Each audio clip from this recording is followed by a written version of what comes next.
Bonjour à tous et bienvenue sur Crypto GPS, la chaîne de l'actualité crypto. Aujourd'hui, je vais vous parler d'une guerre à venir dans les prochains mois qui pourrait aboutir à la création de plusieurs Ethereum différents. On va aussi parler de stablecoin, je vais vous parler d'arbitrage, on va parler de l'Amérique latine et de crypto-monnaie. Et enfin, on finira par les NFT. Donc, pour ceux qui connaissent pas la chaîne tous les jours, une synthèse des meilleures actualité du jour, c'est les s'abonner à activer la cloche pour ne rater aucune vidéo. J'essaie, j'essaie de vous faire gagner du temps dans votre vie. En fait, un investisseur, un mineur très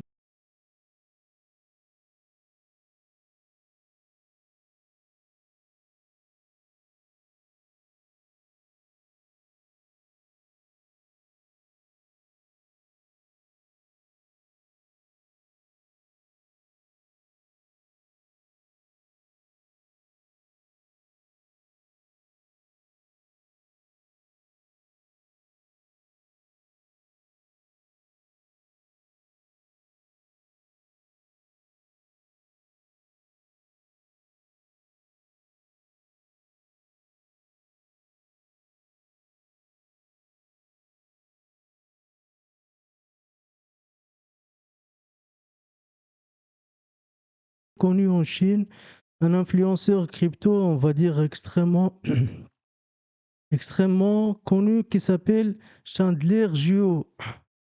Le deuxième Chandler que je connais, je pense, enfin non plus très très répandu. Et en fait, qu'est-ce que qu'est-ce qu'il nous dit? Chandler, il nous dit que, que lui, il pense que tout simplement, il y aura plusieurs Ethereum différents. Il s'attend ici à cette fork du réseau Ethereum en Proof of Work. Donc, ces forces et des versions différentes qui devraient exister en parallèle de la prochaine version d'Ethereum avec de merge. Donc, la disparition du Proof of Work qui est l'apparition l'apparition du Proof of Stake. Donc, et on va en fait faire disparaître les mineurs. Ça, c'est prévu pour septembre, en théorie, fin septembre. Et là, il dit, eh ben, les mineurs ne vont pas s'arrêter de miner, ils vont continuer à miner sur la blockchain principale, on va dire Ethereum, la blockchain historique. Et ça veut dire que bah, il y aura plusieurs versions différentes. Il ne s'attend pas que ces versions remplacent la version principale Ethereum. Je pense que la fin, il dit concrètement, la version d'Ethereum qui existe continuera à s'appeler, une fois que la mise à jour est réalisée, s'appellera Ethereum, mais il y aura d'autres versions différentes et ça sera en fait des tokens gratuits que tous les processeurs d'Ethereum ont actuellement. Je pense que vous avez sur MetaMask, ça sera automatique et vous obtiendrez directement les tokens en question. Si vous êtes sur des exchanges, c'est bon vouloir de l'exchange, donc attention, vous risquez d'attendre un certain temps avant que les forts soient disponibles, si jamais elles sont disponibles. Donc si vous voulez vraiment, enfin, si vous anticipez qu'il y ait vraiment plusieurs forts, qu'il y ait plusieurs tokens qui soient offerts aux utilisateurs, eh ben, c'est le moment de rapatrier vos cryptos sur des wallets que vous maîtrisez. Et est-ce que c'est bon investissement ou pas? C'est compliqué à dire. Moi, j'étais là lorsqu'il y a eu le fork du Bitcoin. J'étais pas lorsqu'il avait le fork d'Ethereum, mais avec le fork du Bitcoin. Il y avait beaucoup de buzz à l'époque comme quoi Bitcoin Cash allait voir un avenir vraiment radieux et finalement, pas du tout. Le Bitcoin Cash, ça a fortement baissé par rapport au Bitcoin. C'est toujours difficile de savoir s'il faut vendre ses forks pour acheter de la monnaie principale ou attendre, ou on ne sait jamais, même s'il y a un pourcent, même si même s'il y a 1% de chance que ça marche. À vous de définir votre stratégie. Mais pour Bitcoin, par exemple, j'avais pas vendu Bitcoin Cash. Si jamais, je pense pour Ethereum, je pense que je vendrai tous les forces de tokens. Je prendrai pas trop de risques et parce que je pense qu'ils ont pas d'avenir en fait par rapport au réseau Ethereum, mais je pense que qu'Ethereum devrait augmenter plus fortement que ses efforts sur le long terme. Et en fait, là, on a aussi le CEO, le directeur technique de l'USDT, qui lui s'attend en fait à ce que il y ait une transition, on va dire, sur Ethereum 2.0, mais on parle plus de ça, mais qui est sur le Ethereum avec le Proof of Stake, et l'USDT devrait en fait supporter, ils vont supporter clairement Ethereum en Proof of Stake, donc l'Ethereum standard qui arrive, qui est soutenu par la fondation Ethereum, mais par tout le monde, on va dire, de l'Ethereum qui aura la plus grande market cap. Et ça sera clairement Ethereum standard qui pourra passer en proof of stake. Après, voilà, les gens disent oui, mais il risque d'avoir des bugs, etc. Peut mettre, mais ça sera corrigé. Et je pense, moi, que la transition se fera bien en septembre sur le proof of stake et que tous les projets migreront vers l'Ether, enfin, plutôt, tous les stablecoins, etc., vont migrer vers Ethereum en proof of stake. Je vais vous parler maintenant d'un projet stablecoin qui arrive. Je n'ai pas mal parlé sur ma chaîne c'est le GHO du protocole AV, un gros protocole de finance décentralisé. Le vote de gouvernance a eu lieu. Ils ont eu le GO du coup de ce stablecoin ça arrive. Ils ont voté. Il y a eu l'écrasante majorité qui a voté pour. Il reste encore de votes pour définir les paramètres et voilà. Et un peu lancer tout le process, mais ça arrive bientôt. Donc c'est bien parti. Il faut s'attendre très prochainement à ce token-là. Et on rappelle, ça va rapporter de l'argent au DAO d'AV. Et en fait, le token d'AV devrait du coup et profiter. Je vous parlais maintenant d'Arbitrum. Arbitrum, c'est cette solution de niveau. Sur le réseau Ethereum, ils ont une mise à jour majeure qui arrive très bientôt sur Arbitrum Nitro. Ils sont en train de la tester depuis quelques jours sur les environnements de test. Ça va vraiment faire baisser encore peu plus les frais de transaction et augmenter la capacité du réseau Arbitrum. On rappelle que le réseau Arbitrum a été saturé lors d'un event qu'ils ont mis en place, Arbitrum, pour l'Arbitrum modifié, modifier tout un système en sorte de coup de compétition. Arbitrum n'a pas tenu le coup et ils attendent Arbitrum Nitro pour relancer ça. Donc j'espère que ça va apporter vraiment beaucoup plus de capacité au Arbitrum parce que c'est vraiment pas, ça fait pas sérieux qu'une solution au niveau sur le Ethereum soit-elle aussi saturée. Je vous parlais maintenant d'une banque, de la banque Santander, la banque espagnole qui vient, sa filiale brésilienne, va offrir le trading crypto à ses utilisateurs dans les prochains mois. Donc ça, c'est aussi une annonce qui montre un peu la démocratisation des cryptos un peu partout dans le monde et notamment en Amérique latine. Ça continue et tant mieux que les banques adoptent ça. Vous avez, moi, je pense vraiment que que tous les banques devraient offrir ce type de service. C'est vraiment très simple pour d'offrir ça. Ça leur permet de générer des chiffres d'affaires.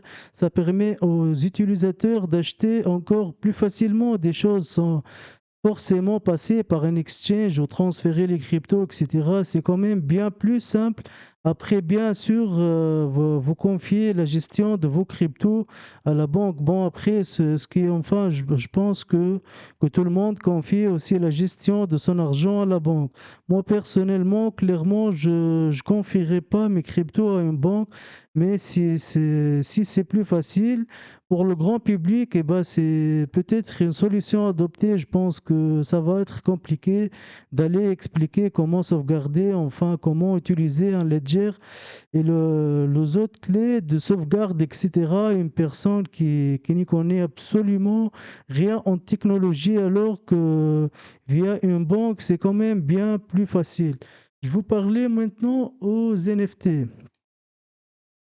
Avec le volume sur divers marketplaces, les places de marché de NFT qui a encore drastiquement baissé, enfin qui a baissé plutôt par rapport au mois dernier. Regardez, il y a en janvier, on était, OpenSea faisait quasiment 5 milliards de dollars de volume, et là en juin on était déjà passé à OpenSea à 700 millions de dollars, et là OpenSea est plus que 480 millions de dollars. Donc ça baisse. OpenSea fait quand même toujours pas mal de chiffres d'affaires, de même de bénéfices, parce que sur les 500 millions, ils se, ils se prennent à peu près de 0,5%. Donc c'est quand même toujours bien, mais on voit bien qu'il y a une très très grosse baisse des divers marchés, et en capital, enfin en volumétrie totale, on est à peine à 622 millions de dollars de volume pour tous les NFT. Donc on revient vraiment à des niveaux très très bas. Ça fait depuis janvier de 2020. Et quand on n'a pas quelque chose d'aussi bas avec les 280 000, donc c'est vraiment un retour en arrière pour le marché NFT. On constate un peu partout les cryptos, enfin tout est en baisse globalement en ce moment, moins d'intérêt, les NFT du coup en pâtissent. En parlant de NFT, je voulais vous parler d'une société NFT française, Sorare, qui a levé énormément d'argent, qui est valorisé à plus de 4 milliards de dollars, 4,6 milliards de dollars. Et en fait, ils sont en difficulté parce qu'il y a le régulateur français, il y a la MF, et il n'y a pas de que la MF en plus. Il y a aussi, je retire ce que j'ai dit, c'est pas la MF, c'est la NG, l'autorité des jeux, qui a adressé un avertissement à la start-up concernant son modèle économique. En fait, c'est le gendarme des paris sportifs qui présente que ce rare, c'est des sortes de paris sportifs déguisés. Donc, pour ceux qui connaissent pas ce rare, ça vous permet en fait d'acheter des cartes de joueurs de football, et ils ont aussi une partie baseball, mais en France surtout connue pour la partie joueurs de football. Et ces joueurs de football que vous allez acheter ensuite, vous allez pouvoir participer à des compétitions avec ces joueurs, former une sorte de votre équipe, et ensuite les performances réelles des performances réelles de ces joueurs va impacter l'issue des compétitions. Et au train, c'est comment la valeur des cartes va être liée en fait aux performances dans le monde réel des footballeurs. Et l'autorité du coup des jeux pense que c'est une sorte de pari sportif déguisé, parce que je vais dire n'importe quoi. Si vous avez un joueur qui marque un triplé et qui arrête pas de marquer des buts, et ben sa carte va augmenter, et cette chose qui a augmenté en valeur, ben, c'est un peu une sorte de pari sportif déguisé selon l'autorité des jeux so rares. Se défend, ils doivent maintenant mais encore convaincre cette autorité, mais ça risque d'avoir un impact vraiment assez important si jamais ce rare est considéré comme un fournisseur de paris sportifs, parce qu'ils doivent mettre en place, ils doivent en fait adopter de la réglementation des sites de poker en ligne et des sites de paris, et c'est beaucoup plus entraînant que ce qu'ils font actuellement. Il n'y a pas cette vérification d'identité avec le courrier qui est envoyé à votre adresse ou je sais pas combien de jours, enfin, ils vont vraiment entrer dans quelque chose de beaucoup plus compliqué. L'autorité d'ailleurs des jeux au Royaume-Uni avait aussi lancé un avertissement à ce rare, donc ils sont en train vraiment ils sont en train d'être en conflit avec les divers régulateurs et j'espère pour eux que que ça va vite être réglé et juste que ça soit bien clair. Ils sont considérés comme des paris sportifs, mais ça sera plus clair pour tout le monde. Donc voilà, n'hésitez pas à me dire en commentaire si vous avez déjà utilisé ce rare, si vous considérez que c'est du pari sportif ou pas du tout. Je suis très prenant à votre avis. J'ai jamais utilisé clairement la plateforme. Je me suis renseigné pas mal sur elle, mais j'ai jamais joué sur ce rare, donc je suis preneur de vos retours. Donc voilà, c'est tout pour les actualités de crypto de jour. J'espère que le compte vous a plu. Si c'est le cas, alors n'hésitez pas